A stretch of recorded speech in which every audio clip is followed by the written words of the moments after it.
We are here to celebrate the passage of the Inflation Reduction Act and the Hope for Homes Act. I told Senator Van Hollen when he arrived that we literally jumped out of our chairs to see this investment in climate and in health and in the people of our community.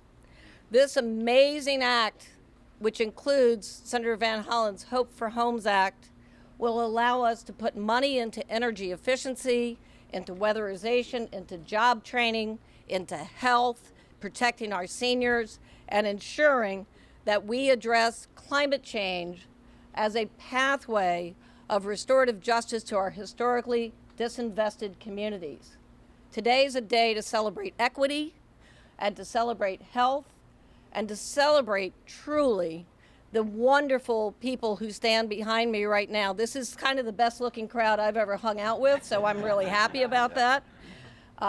The Maryland delegation, for the most part, with one exception, I think, is just the amazing support that really drove this forward to allow us to make the most aggressive legislation and actions on climate, followed by the great work that Senator Ferguson helped to lead for Climate Solutions Now.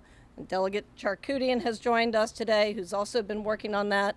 Delegate Brooks, who is here, I said he's now running for Senate because I drove him so crazy in the ECM committee, Economic Matters Committee, that he had to go run for another office. But I can still find you if you win in the Senate, right? There you go. And we are so happy to have Zeke Cohen here from the Baltimore City Council, who has been just amazing in moving forward the Healing Act for the city that includes the trauma that kids and families face from poor housing. We are also just delighted to have not only our board chair, Joy Thomas Moore, but our esteemed board member, Inez Robb, who I think everybody in the city of Baltimore knows, and she may be the second mayor in the city, right? So you are going to hear from amazing people as we think about the hundreds of the $369 billion that we are investing in climate and energy so that we can ensure that every family has a better opportunity and every child has a better opportunity to compete in the future and that we care for our seniors. I am so proud of our team at the Green and Healthy Homes Initiative that will be helping to implement this in the real world across the country, but most especially here in our hometown. So everybody who's from GHHI, please raise your hand and please thank them for the work that they're doing. We are so inspired that we created a new department for climate, energy, and equity. We just hired Melanie Santiago Mosier to lead that. We've hired Ann St. Clair, who's joined us from the CDC Foundation to advance our work on state and local strategies. Wes Stewart, our Maryland Program Director, who is just amazing and has pulled this off. Michael McKnight, who's working on our healthcare and policy work, and all of our team that gets it done. There are so many unsung heroes in our work.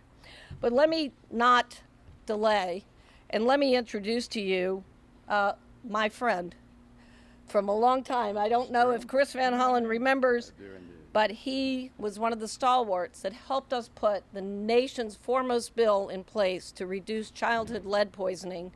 And what I remember about House of Delegates Chris Van Hollen was that he was a person of his word. He didn't walk out of the room. He stood in for a vote. When he gave you his word, you knew it was true. He moved on to Congress and now into the Senate, where he has done amazing work on Social Security, on climate, and on health. And we could not have a better representative in the Senate of Maryland, United States Senate, on behalf of Maryland, Chris Van Hollen. Thank you, Ruth Ann. Thank you. Well, it's great to be here, Ruth Ann. Thank you. Thank you for that very generous introduction. I do remember our days in the Maryland General Assembly working on health issues. Thank you for your leadership here at Green and Healthy Homes Initiative and for just being a great community leader for our entire region. It's also great to be here with the chair, Joy Thomas Moore, who is, in addition to being the chair of this great organization, is going to be the mother of the next governor of the state of Maryland. All right. And Inez, it's great to see you and the whole team. I'm always inspired when I see the team you have here at Green and Healthy Homes Initiative. And I think the last time we got together was back in January. We had the Secretary of Housing and Urban Development here, Secretary Marcia Fudge, to talk about the healthy part of Green and Healthy Homes, specifically the need to reduce lead paint, to address issues like mold. And today we're here to talk about the green part of Green and Healthy Homes. And of course, green and healthy go together.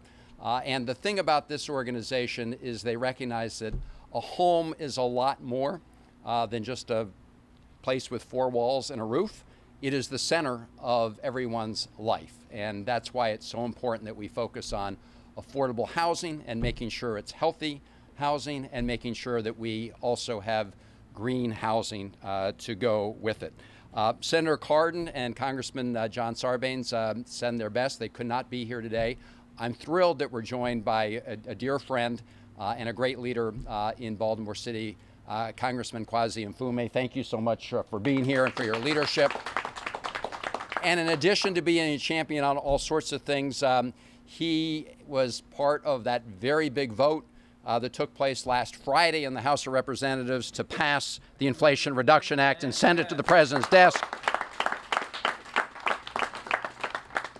They've been recognized, but I do just want to briefly also thank others who have joined us because they have worked on this issue and so many others. Mayor Brandon Scott, thank you very much. Looking forward to our trip in Baltimore Harbor. You heard the Bill Ferguson, who has been leading the Maryland Senate and really put Maryland on the map as one of the national leaders when it comes to climate and clean energy. Thank you, Bill, for being here. We also have Benjamin Brooks, Delegate Benjamin Brooks, who, as you said, is going to be moving on to other things, but has been not only a champion for clean energy, but specifically focused on energy efficiency and trying to reduce the heating bills and the air conditioning bills for homeowners. So thank you very much for being here. And Delegate Charkoudian, who's also been a great leader in these efforts. Thank you for joining us here today. Zeke Cohen, I mean, look, the mayor has got a great partner and a leader in Zeke Cohen with the City Council. This does require Team Maryland, and you see it here. You're going to hear a little later from Diane Adams, who's a homeowner, and this is all about trying to help homeowners as we address the climate crisis. And you're going to hear from Tony Crane, who's a business owner and a contractor, and this is also going to put lots of people to work. And you're going to hear from Cara Rinaldi, and I'm going to introduce her a little later with the National Building Standards Building Performance Association. So there are lots of great provisions in the Inflation Reduction Act. Many of us have been working for decades to finally give Medicare the power to negotiate lower drug prices for seniors. We're also finally reforming our tax code so the biggest, wealthiest corporations have to pay more of their fair share. But the climate provisions are dramatic. And today we're zeroing in on one of the provisions that will help address the climate crisis while also helping homeowners reduce their costs, very importantly, and put more people to work in making energy efficiency improvement in homes. It's a $4.5 billion program that's been put into this bill. It is based on a piece of legislation that I introduced in the Senate called the Hope for Homes Act. Congressman Peter Welch from Vermont put it into the House, supported by Congressman Infumay and others who helped get it over the finish line with the passage of the Inflation Reduction Act. This recognizes one thing, which is that a major obstacle or impediment for homeowners to make the improvements needed in their homes to make their homes more energy efficient is the upfront costs. We know there are tremendous savings to be had, both in terms of reduced greenhouse gas emissions from making sure that we use our energy most efficiently. After all, energy wasted is money wasted. But the biggest impediment to a homeowner making improvements in their home to improve their energy efficiency is that upfront cost. Because the upfront cost they see, and the savings are over a period of time. Now, over time, those savings will obviously be greater than the upfront costs, but that is still a very big impediment. So what this bill does is provide a national program to provide rebates to homeowners to help pay for some of that upfront cost. And under this bill, homeowners will get rebates of up to 50% of the costs that they spend, up to $4,000. And for lower and moderate income households, that rebate will go up to 80% of the costs, up to $8,000. So these are major rebates to incentivize homeowners. If you look at what Marylanders are currently paying on their electric and gas bills, it's $260 per month. So that's the payout right now per month. If you make these energy savings, we estimate that Maryland households will save $750 every year on their heating and electric and other and gas bills. That comes, of course, to $7,500 over 10 years. That's a significant amount of savings. So I'm going to end with this. We're going to save homeowners on their bills. We're going to put more people to work making these home improvements in good paying jobs. And in the process, we're going to dramatically reduce greenhouse gas emissions so that we can avoid the great dangers and harm from climate change over a period of time. So it's a win-win-win. And I want to bring up now one of my great partners in this effort, Congressman Kweisi Mfume.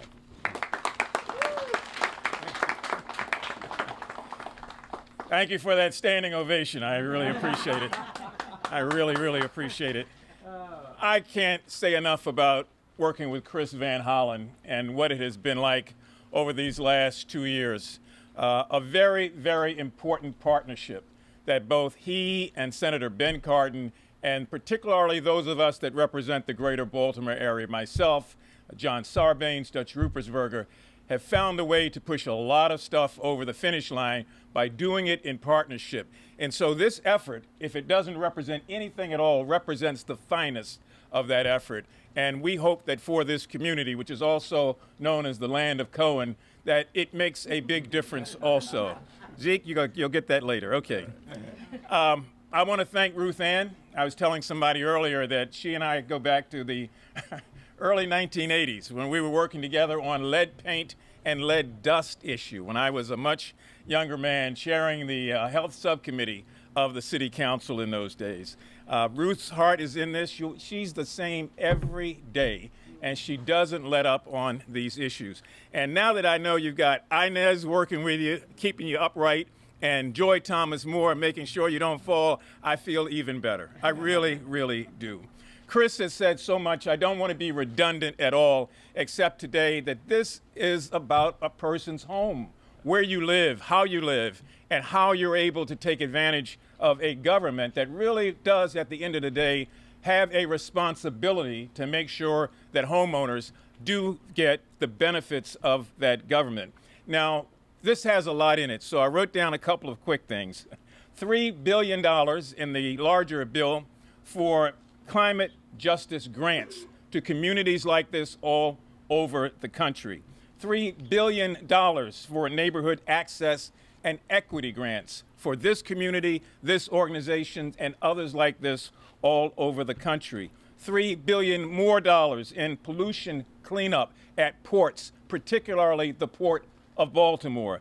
$1 billion for heavy-duty vehicles to be converted so that school buses and transit buses and garbage trucks are not spewing out all sorts of things in the air. We're going to reduce the carbon footprint by 40% before this decade is over, and then $315 million for monitoring to be able to help cities like Baltimore. This is significant, and this particular portion of it did grow out of Chris's efforts in the Senate long before we got here. And so our job in the House we thought was tough. We only won by about 10 votes. They only won by 1 vote over there. And it happened to be the vice president. So good, good. So the tax credit you heard about, solar panels, you may have heard about or read about. What I feel most important about this is that for a lot of people, their dignity is tied to their house. Their dignity as a human being is often tied to what they can do and what they can provide. And their dignity ought to be augmented whenever we can by government assistance that's not a giveaway or throw out or handout. It's doing what's right to help the people who help each other. So I'm just happy to be here, glad to be here with the Senate President, with our friends from the state legislature, both the House, and I guess I can say the Senate now for Mr. Brooks, and for all of you here in the merry old land of Cohen. Thank you all for coming out. I appreciate it. Let me introduce and bring forward our mayor, who is not a shrinking violet, although he's over here on the side trying to shrink away, who has led and pled for efforts like this to take place, to find a way and to take root in the Congress, just like the American Rescue Plan, just like the Infrastructure Plan, and now the Inflation Reduction Act. Mr. President or Mr. Mayor, please come forward, would you? I've known the congressman for a long time, so anytime he introduces me, I get a little worried about what he's going to say.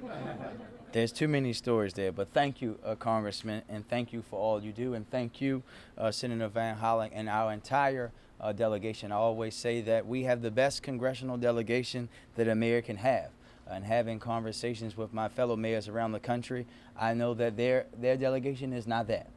They are many things, but they are not a delegation that works in partnership with them. And the partnership that we have working with these fine folks and those who could not be here today is something that we should not take for granted. And yes, Ruth Ann, there is one more person out of the delegation that we have to change, but we'll get to that later on.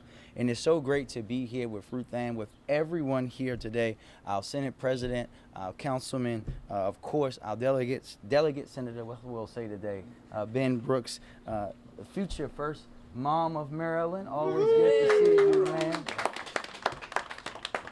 And of course, my boss, who's standing out there, she's Miss Inez Robb, who is she's the mayor of West Baltimore, if no one didn't know that already. It is so great today, because I am a firm believer that the hardest challenges that we face bring the greatest opportunities.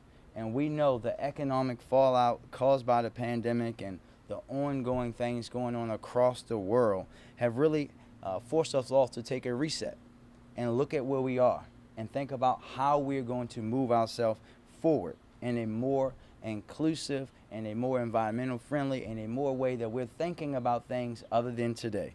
And as you know, the Inflation Reduction Act has passed both chambers of Congress and is eagerly awaiting signature by our president. And while it addresses the immediate financial needs of Americans across the country, thanks to the leadership of our Senator Van Hollen, it also contains the Hope for Homes Act, which will help tackle the ongoing climate emergency by generating green jobs, eliminating energy waste, and reducing household energy costs.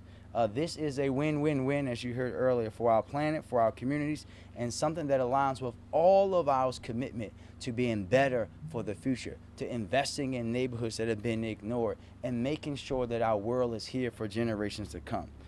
We are showing the world that America will not continue down the path of environmental harm, and our residents that protecting the planet for our future is not just a hashtag, it's not just something that we say, it's something that we mean and that we are very serious about. And my administration is proud to stand here with all of these fine folks who are helping to lead the way. We know that this is just the beginning, and our work is truly cut out for us. But we look forward to working with everybody you see here today and beyond to continue to make sure that Baltimore is a more climate-friendly, more sustainable, more equitable city in every way possible. So I came here today not just to congratulate and say congratulations, but really to say thank you to our delegation, to our senator, to our congressman, to our folks at our state level who have been paving the way for us to be a beacon of light for everyone else in the country to look to. And now it is my honor and privilege to introduce the senator from the Fighting 46, who also just happens to be the Senate President, our senator here in Baltimore City, someone who leads with courage, with focus, with dignity, Senate President Bill Ferguson. Mr. President. Good afternoon. Good afternoon. This is a big deal. This is a really big deal.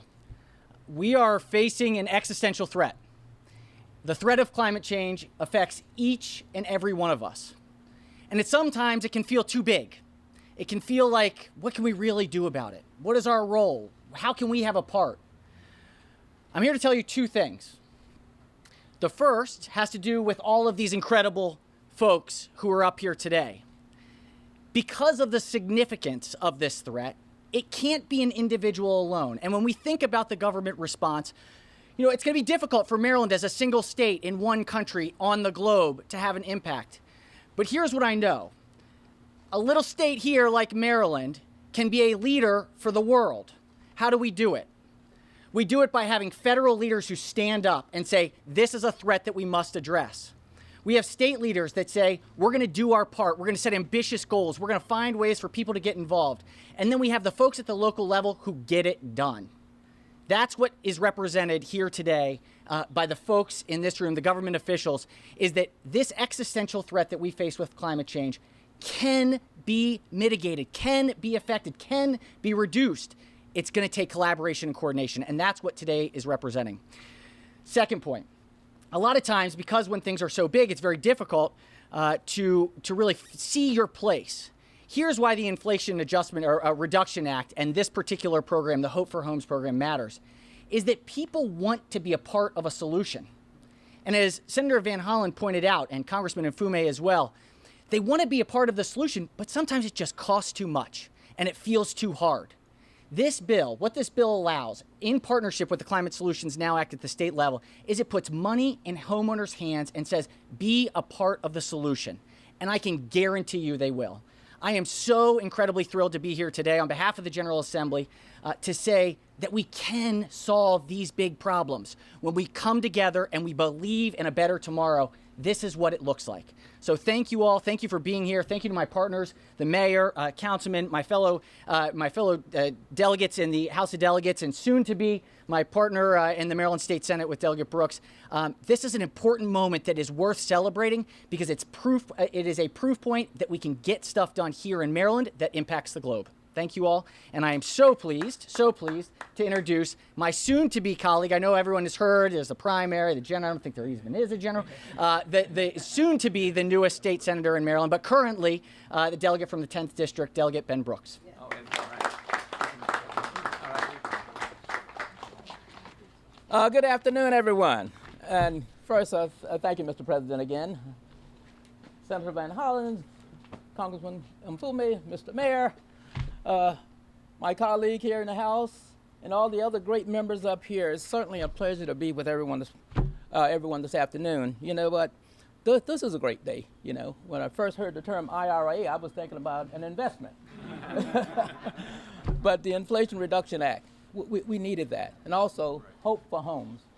That's great. That's great. You know, I introduced a bill actually last year, HB 85, and what it does, it addresses those concerns for healthy homes. You know, it provides incentives for people to invest, reduce their increase their energy efficiency and reduce their costs, and we all become the benefactors for that.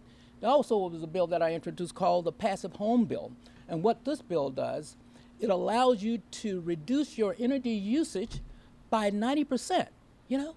So that's good. You're reducing your CO2 emissions, you know, you're reducing your energy costs, and we all become the benefactors for that, you know. So this is a great deal. I tell folks oftentimes, Stevie Wonder can see this. You know. So, but I was fortunate enough to take advantage of what we call the ITC. That was the investment tax credit back in 2017, and that was when you would make investments into renewable energy, like solar panels. I was able to get solar panels. And the federal government gave you a 30% reduction on that particular cost. My county, Baltimore County, allowed us to get a $5,000 property tax credit. And the state of Maryland gave those constituents who invested in that a $1,000 grant. So a $20,000 project ended up costing $8,000. And the payback on that was 6.5 years with solar panels. You know, so I'm saying this is a great deal. So we as Americans, we as Marylanders, we're influenced by what? Incentives. So let's bring these incentives forward, just like what the senator is doing and the congressman is doing, you know, and let's take advantage of this and let's help Marylanders. Let's reduce our carbon emission, you know, let's reduce the utility costs. Let's reduce keep the C from rising and keep energy costs from rising. Let's take advantage of all of this, and we will all be the better for this. I'm Ben Brooks, and I approve this message.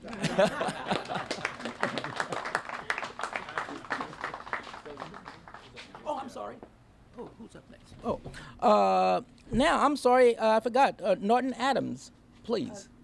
Oh, Norton. I'm sorry. Norton introduces Adam. I'm sorry. Thank you, Delegate Brooks. And Congressman Infumay, thank you for the advocacy on the Hill, for the $2 million earmark that you have put forward, for the work of our young men and women out in the field who live in these conditions every day in the House. And thank you, Senator Van Hollen, for the $1 million that you have put in directly into our health and racial equity work as we lift up our project with healthcare. So please thank them for those investments that they are making directly into our work. Thank you. Chris is in charge of protecting it in the Senate. I gotcha. But I got to say something about my good congressman. We are now in the 7th district, I believe, and I live in the 7th district, so I am so glad and so proud of that. But I was most proud of Kweisi Mfume. In 2001, I was in Turkey, Senator, I was in Turkey, and I got a phone call from Kweisi Mfume, the president of the NAACP. And he said, we are going to New Orleans, and at the NAACP National Conference, we are going to stand up for the rights of families and children for lead poisoning. And I want you there. It cost me a lot of money to hurry up and get back from a vacation in Turkey. But he asked that the then Coalition to End Childhood Lead Poisoning stand by him. When he may not remember, he got a lot of pressure from national groups who said, but they're just a small local community organization. Why are you asking them and not us? And he responded, because they get the work done, because they're in community, and they understand what families are going through. And I am grateful for that moment and that recognition at that time. And I just wanted to take the moment to tell you that. I also wanted to recognize Delegate Charkoudian, who is fighting a really important fight in the Maryland legislature. Low-income families in Maryland pay into Empower like the rest of us. But the energy efficiency investments from the state of Maryland are not equivalent in how they come back. And she has a bill for setting a 1% guideline for the state of Maryland to ensure that we properly invest at least on par with that investment that low-income families are making themselves, and to ensure equity in energy efficiency. And I just want to thank you also for that. And I understand there's a young man who is running for governor who's pledged to support you on that effort. So we look forward to that success. But it is really my pleasure right now to introduce Diane Adams, who's going to speak on behalf of the homeowners on the Hope for Homes Act and the benefits of the Inflation Reduction Act. But I also want to thank Ms. Adams for her career at the Baltimore City Health Department, making sure that our child care centers were safe and making sure that our communities were safe. Thank you, Diane, for being with us. Good afternoon. Good afternoon. I'd like to thank everybody who's here who happened to make this happen. Senator Van Hollen and the rest of the congregation that's here. I say congregation, but everybody who's here to make this happen. This is a big moment. This is a time that shows that our voice matters and is valued. And it comes to fruition while these people are here who made this possible. I had a privilege to meet some of the staff people who were here and introduce themselves, who labored for years for this to take place, and it shouldn't be taken lightly. Usually when they think about energy conservation, everybody immediately think about gas costs, and fuel every day. But it's days that you have to think about energy on days like this. People think about, well, what level can I participate? It talks about climate, it talks about a global, it talks about a national, it talks about worldwide, but it also talks about incentives here in Baltimore City. And what I do know is that not only are we thirsting for remedies to solutions that we need, but as a homeowner, I'm blessed to be able to participate in something that usually never takes place. I happen to fit into a category that never comes about, and that's for moderate income families. There are most families who are here every day, and they're seniors like me who happen to retire and have limited expendable income. And Mayor Scott talked about home ownership. I've been a homeowner for 45 years, and with that couples with stewardship. Stewardship usually couples with home ownership, but that's not the way it is nowadays. But for those of us who want to be responsible citizens who live and are proud to be owners in Baltimore City, I am on the forefront to say thank you to the federal government, the state government, who allow a remedy for solutions for homeowners. Ruth Ann reached out to me a couple of days ago, and I was anxious to respond because usually you hear the louder voice of complaint. I'm on the other end. I want to hear the louder voice of compliment. So I want to compliment everybody who's here today, especially Senator Van Hollen and the rest who made this possible. How it affects me? It affects me every day. We consume energy. We look at our utility bill, and we realize how can we save. Well, on the list of stewardship, very seldom can you get to the list of attics that need to be insulated, barriers that need to be put up. And so I had enlisted the help of Green Healthy Home because it was known in the scheme of things that Ruth Ann was about her business. She was about trying to identify people in the community that are tied into data-driven solutions. And I reached out to them. They gave me a hand up and not out, as you said, and they offered an energy audit which revealed a lot of things. Now, I'm proud to say I got a nice home, but I had no idea the gamut of things that they would find as far as weatherization is concerned. And when you say weatherization, people think about, the windows, the doors, or whatever. They actually look at the mechanical systems. They look at all the things that are fitted in these bills that are on every level. They think about the rebates, the efficiency of appliances. They think about the functionality of furnaces, if your compressor works. So I can honestly say I am glad to say that I'm a Baltimore City homeowner. I'm glad to say that I'm of the moderate income. I'm glad to say that I'm a senior citizen, and I am glad to partner with Green Healthy Home Initiative. Thank you.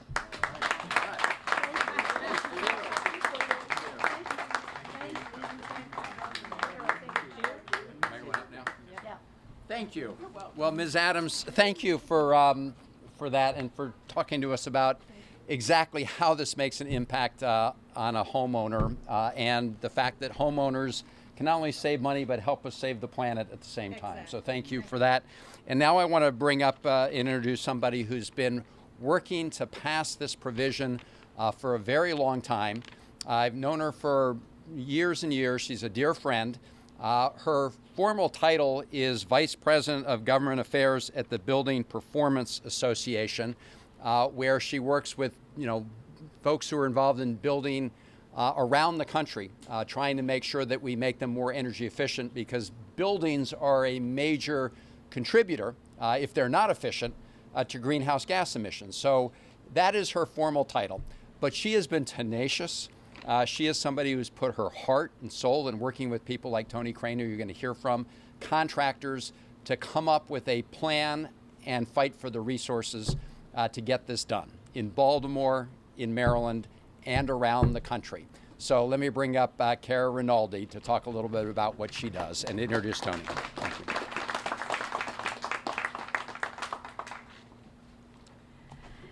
Thank you, Senator Van Hollen, and thank you so much for your leadership on this legislation.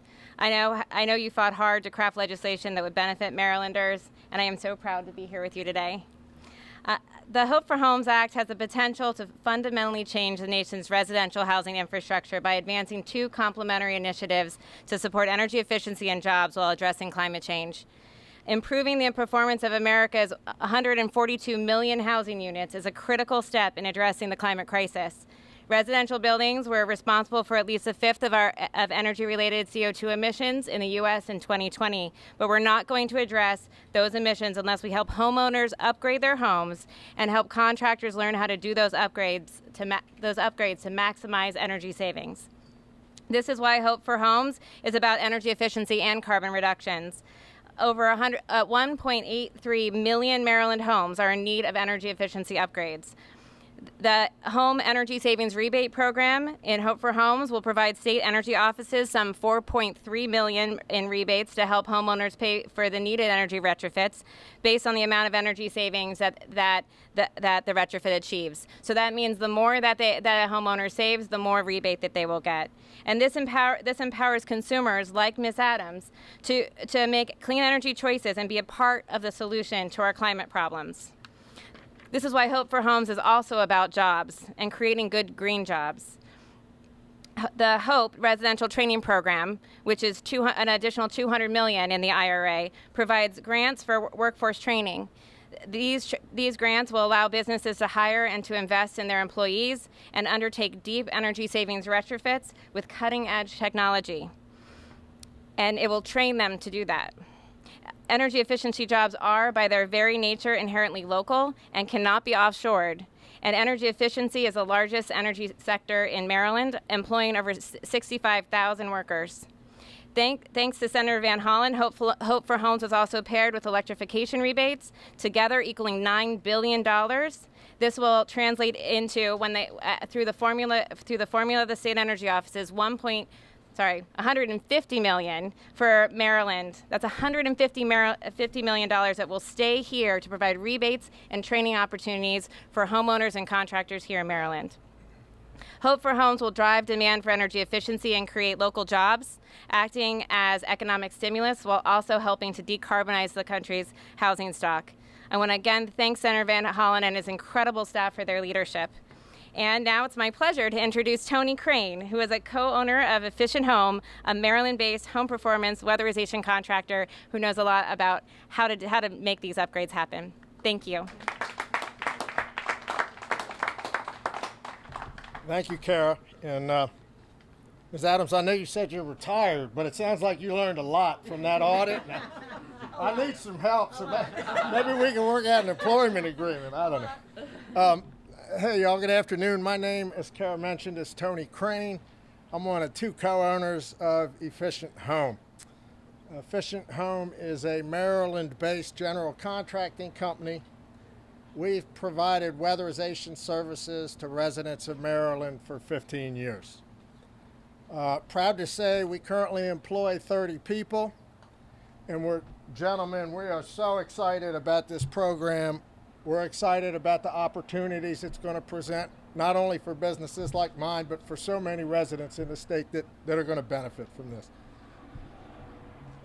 As everyone has mentioned, Hope for Homes is kind of neat because it's an opportunity for everybody in Maryland. There's a limited income portion, there's a moderate income portion. Everybody in Maryland, if they choose to pursue this, will have an opportunity to improve their homes. My company has been active in the income qualified weatherization programs for well over a decade. We've also participated in all of the open programs, statewide retail programs. And it's so exciting to see that we can bring all these facets of our residents together to benefit from these programs. It can be hard in Maryland with our income qualified customers. We go into people's houses all the time, and they're making difficult decisions, particularly with our recent inflationary challenges. What bill am I going to pay this month? Am I going to pay the electric bill? Am I going to buy some food? Am I going to get the school supplies? This is such a boom to sort of lift that burden from those families. And hopefully also in the moderate income and in the open market programs, we can motivate people to aggressively pursue energy efficiency. Because it is hard, even if you've got a good income, to write a $5,000 check for your attic insulation, right? Everybody wants to see a granite countertop Nobody cares if I insulate their attic. So if we can get everybody moving in the right direction, I think it will really help the residents and help our climate change challenges. Our business is kind of a small, dirty business, right? I mean, small businesses like mine are the backbone of weatherization and home performance contractors throughout the country. Tara was kind enough to give me some specs. It's estimated that nationwide, the average weatherization or home performance company has fewer than 50 employees. I'm actively involved locally, and I can tell you in Maryland, we estimate 65% of our weatherization contractors have fewer than 20 employees. So gentlemen, again, this is a great opportunity, the funded training, the finance to allow businesses like mine and others in the state to find skilled labor, train skilled labor, and bring them on to work, grow our businesses, and grow the health of our state. So in closing, I'm last on a ticket, so I want to get out of. You're not quite last. Oh, not quite last. Okay. I did want to thank Senator Van Hollen for spearheading this. I mean, 10 or 15 years ago, we had our fingers crossed for something called Homestar, and then it was another one, and then it was another one. And clearly, these guys have pulled together and done monumental work in getting this across the finish line. I hope we can get our neighbors and friends to participate. I know my partners in business are going to participate, and hopefully we'll all benefit from this in a year or two. So thank you all so much for the opportunity to chat with you. We are almost there and have the very best we are saving for last. But I missed something earlier, and I hope everyone will join me in welcoming Commissioner Michael Harrison to who's here with us. The work we do, and I said to the commissioner when he came, the work we do to lower lead poisoning is not only to get kids into a classroom, but it is to help lower crime in Baltimore. We are grateful to all of the hard work that you are doing and grateful to the mayor and your work together on those issues. I want to take one other second, just very quickly.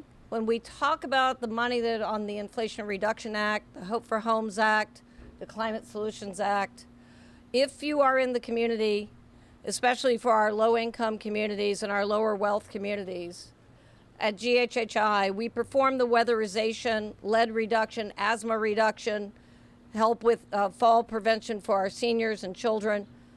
If you need help, please make sure you reach out to us at info@ghhi.org or call us at 800-370-lead, whatever those numbers are, right? I'm not going to screw that up, so I wanted to make sure I did that. I did want to give 1 second before I ask Joy Moore to close us out. And Joy Moore, who is just a saving grace to GHHI, a saving grace to me personally, is much more than an amazing mother to 3 wonderful children, one of whom we hear a lot about, right? But Joy is a Peabody Award winner. She's a winner from awarded by the No Greater Love Foundation, the Chesapeake Associated Press Award for all of her good work and documentaries.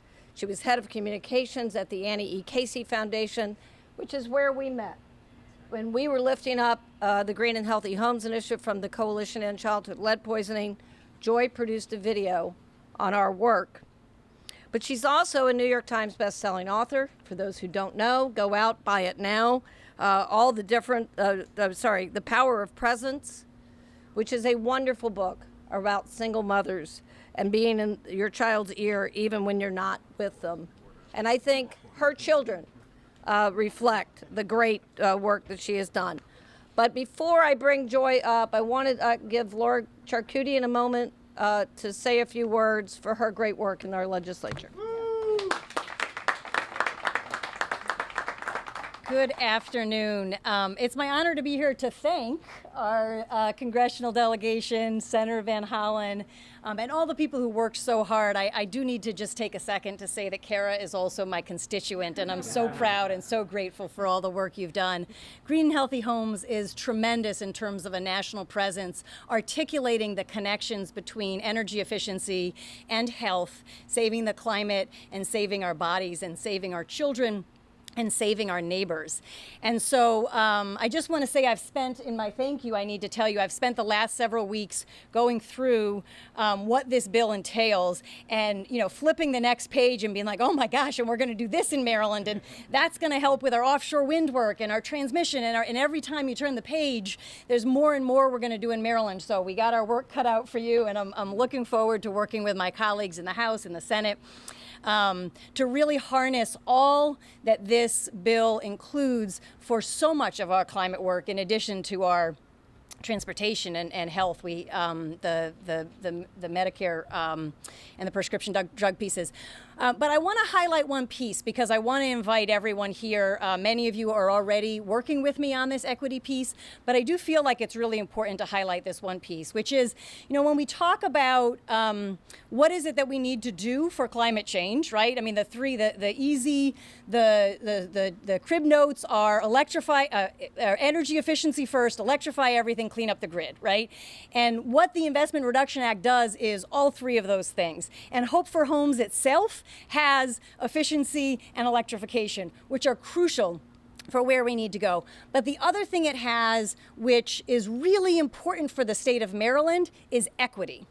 And we need to keep that equity piece front and center. And so I am going to take this moment to say that in this state, while we're very proud of the work that we've done on efficiency, our Empower program is a national model in improving efficiency in the state at 2% per year. And based on the bill that we just recently passed, that will go up to 2.75% per year.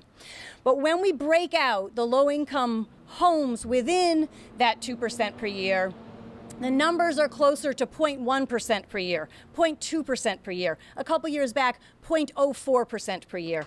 And what that tells us is that our neighbors who are struggling the most to pay their bills, struggling the most with the health impacts of an unhealthy home, are the ones in whom we are succeeding the least. And that has got to change. The governor recently vetoed our bill that would have started to change that. We'll be bringing it back next year. I know that everybody standing behind me will be supportive of that when we bring it back. And Green and Healthy Homes has been such an incredible advocate for that over many years.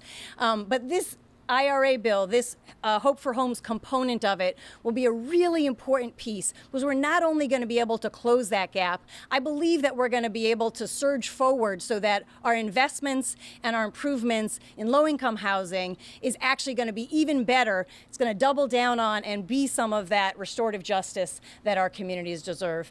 Thank you so much for all your work. Thank you for this bill and for the money, and I look forward to working with folks.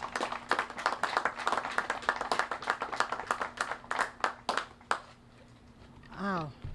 One of the joys that I have as board chair of GHHI is saying thank you. Thank you to all of you. Thank you to all of you for the work that you've done, because it's hard. Y'all have worked for years to get this done for our communities, for our citizens, for Maryland. And I don't think we don't stop often enough to say thank you and to really appreciate all that you do. What I love about Hope for Homes, in particular, as part of this whole IRA effort, is that it means hope as an umbrella. Hope that our families will finally be able to do what they want to do with their homes, with their children, with their futures. It means that children can now have a chance to really go to school healthy and self-assured that they are in an environment where they can learn, where they can grow, where they can excel, when they can have the opportunities that all children deserve. Hope means that families can now feel free from the health hazards that so long plagues our cities, our communities, both rural and urban. It means that we'll have a little bit more money to do some other things because we'll be more efficient. So hope is the umbrella that we all strive for. And because of all of you, all of your efforts, GHHI, what can I say about GHHI? It's the easiest job in the world, being board chair for GHHI. I just follow because the leadership that you have it's shown throughout the state. Maryland is a great state. And because of this, we know, the world will know, the United States will know, the nation will know that Maryland is the model that all should follow. So we thank you. We thank all of you for being here today. Now let's get the job done.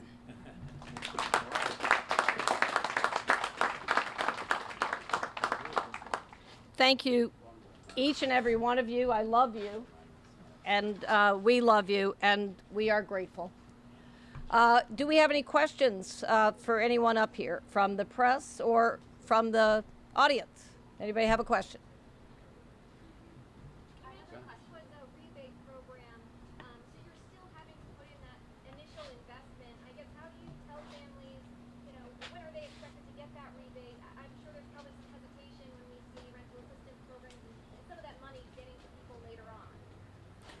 Well, the rebates will be there. These are monies that are going to go to the state energy programs, and then they will make sure that contractors, when they go to someone's home, let the homeowners know what kind of rebate they'll be qualifying for. And obviously, they'll also be doing advertising. And part of our job, all of us collectively, and all of you, if you can, is to make sure homeowners are aware of this program so they will take advantage of it.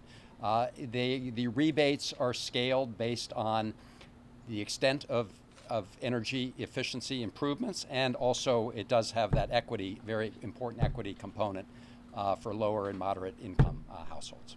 I guess a follow-up on that question, I want to know what kinds of ongoing active outreach will be taking place, especially to reach those lower income homeowners who may not even be thinking about these things. I can talk from the Green and Healthy Homes perspective. We're going to be at every Head Start center, every school, every church, and going through communities.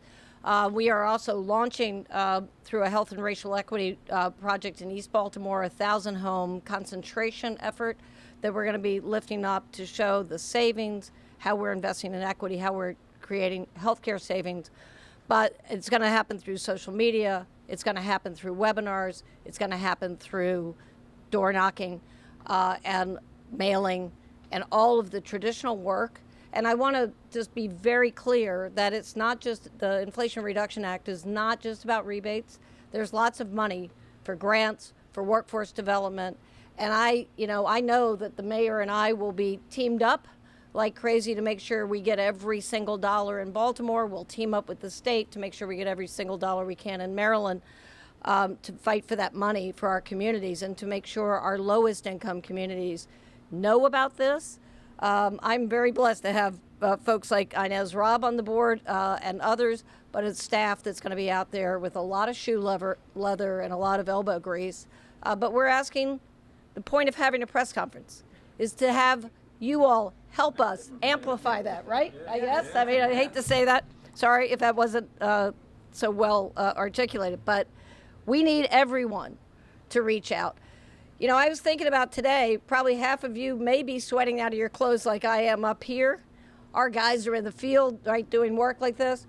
But think about all of the families, especially our elderly, who are living in these horrible heat zones in their houses, that we have the opportunity to get away from extreme heat and extreme cold and create better health. So we're going to be at it. This is an opportunity for a lifetime that we will not see again. Good job.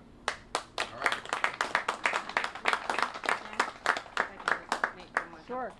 I just want to make one note, which is that the senator's original Hope for Homes legislation was about 80 pages, and the one that was, because it went through budget reconciliation, that passed was about 15. So there were some because it went through budget reconciliation. So there's some details that the Department of Energy, working with the state energy offices, are going to need to work out. So in terms of the timeline, there are some guidelines that need to be developed so that contractors and homeowners know how the income qualification is going to be, how to make sure equity plays into this, how to make sure to measure the home and make sure you can say what's 20% energy savings, what's 35% energy savings. all of those are things that are known, but the guidelines are going to have to be put together and then sent out. So we need everybody needs to get ready for them, but we do have some of those guidelines that will need to be put in place so that all the contractors know exactly how to do that.